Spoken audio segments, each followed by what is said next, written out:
যেটা দেখছিলাম যে ভারতের কিন্তু পারফর্মারের ছড়াছড়ি, সেক্ষেত্রে বাংলাদেশ কিন্তু ব্যাটিংয়ে অনেকটাই পিছিয়ে রয়েছে।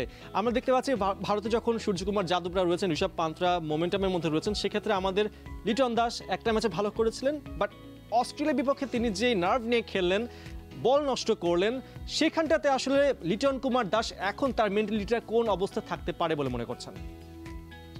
মেন্টালিটি তো আপনার একটা হিউজ একটা ইম্পর্টেন্ট বিষয়। আপনার আমি সবসময় বলি খেলার মধ্যে থাকে একটা 3 ঘন্টা 4 ঘন্টা আপনার একটা খেলা হয়, রেস্ট অফ দি টাইমে তো মেন্টালিটি বুস্ট আপ করার জন্যই এই টিম ম্যানেজমেন্ট আছে। এবং আমি বলবো হাতুর রসুল যদিও কথাটা খুব একটা পছন্দ হয় না যে আপনার এটা আমরা T20 উঠেছি, নাও আমরা বোনাসের মধ্যে খেলবো।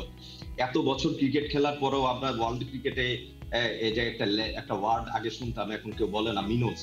আমরা যদি এখনো ওই মিনোজের তকমা নিয়ে বসে থাকি, মানে আমরা সুপার 8-এ উঠে গেলাম, ওয়ান অফ দি মানে মানে 8টা সেরা দলের মধ্যে একটা হল, এতেই আমাদের দায়িত্ব কাল। This is not the end.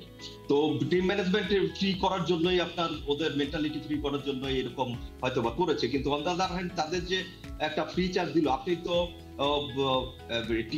Super 8-এ উঠেছেন, আপনি তো ভয় ডরের ক্রিকেট খেলবেন, আপনি ফিয়ারলেস ক্রিকেট খেলবেন। ওয়ারাজ আপনি যদি শামুকের মতো গুটিয়ে যান, প্লাস আপনাদের একটা প্রতিবেদনও দেখলাম যে আমার জায়গাটাকে পোক্ত করার জন্য আমি একটু সেফ সাইডে থাকি, সো দ্যাট আমি স্কোর করি বা বসে থাকি। আপনার 9 বলে 0 রান, আনবিলিভেবল।